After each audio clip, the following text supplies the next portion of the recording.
And my friend David Alexander here remarked to me in a cruel aside that even today, certain parts of certain horses have become scientists. And that is quite true. I have met many of them, and though they have PhDs, you'd hardly know it.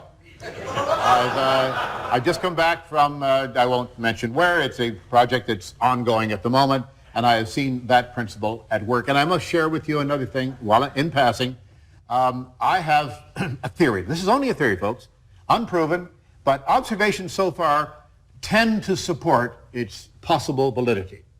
With my advance apologies to PhDs in the room, I have a theory about PhDs and the granting of the degree itself.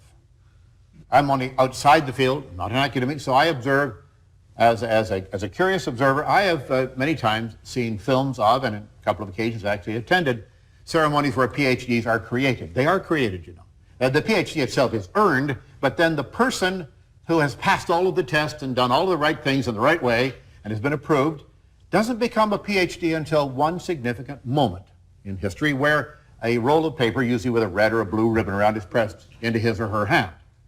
At that moment, that person becomes a very special class of being known as PhD in various disciplines.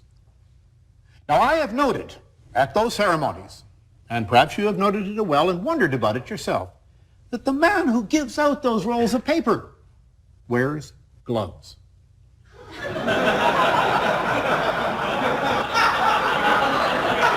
Why? A question I frequently ask, why would he want to wear gloves? Is the paper dirty? I don't think so.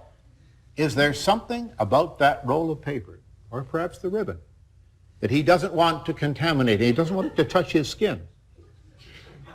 I'm going to postulate to you just an idea, that perhaps there is a secret chemical which has been carefully genetically engineered, which is on the surface of that paper, so that when the PhD, up until that moment not a PhD, you see, receives that roll of paper, this chemical is absorbed by the skin and goes into the bloodstream and is conducted directly to the brain. This is a very carefully engineered chemical which goes directly, please don't laugh, this is science, goes directly to the speech center of the brain and paralyzes the brain in such a way that 2 sentences from then on in any given language are no longer possible to be pronounced by that person. Those 2 sentences are, I don't know, and I was wrong.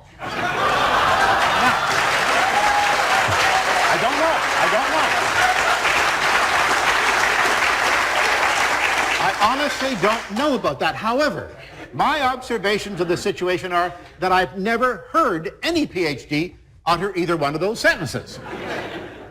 I've never heard them say, I'd like to marry a lobster either, but that doesn't mean they can't say it. But those 2 sentences never seem to pass their lips.